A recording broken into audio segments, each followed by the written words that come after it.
provides us with newer and newer evidence that it is not only Ukraine under Russian attack,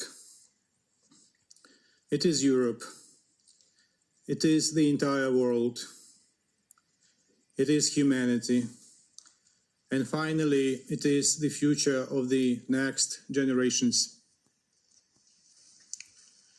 Russia seems to be furious that its plans to quickly invade Ukraine have already failed. Russia is furious that the Ukrainian people continues to courageously fight for its freedom.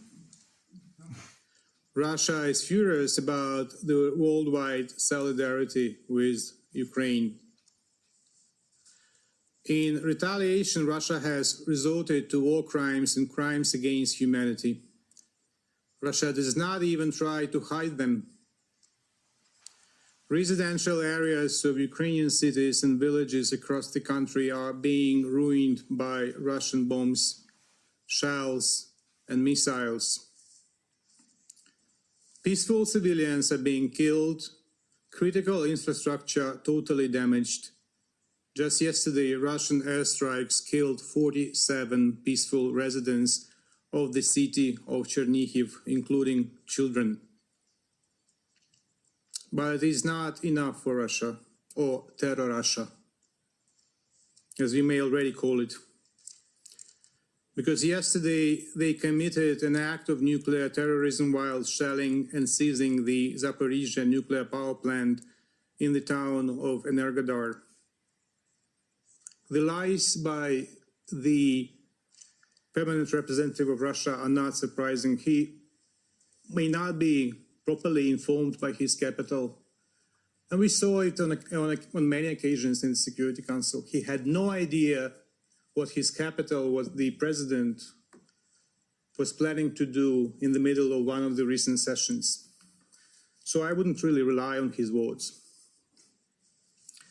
As a result of the shelling on the territory of the nuclear power plant, a fire broke out, killing and injuring several people.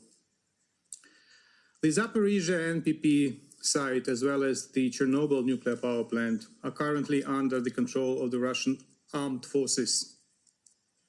Employees of the Zaporizhzhia nuclear power plant are monitoring the condition of power units and ensuring their operation in accordance with the requirements of the technical regulations for safe operation.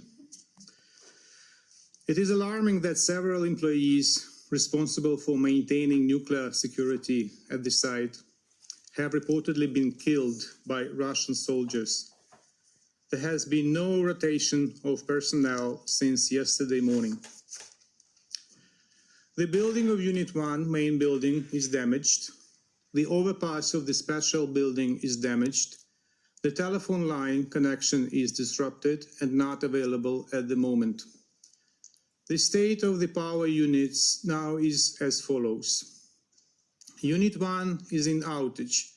Its main building is damaged. The overpass of the special building is damaged.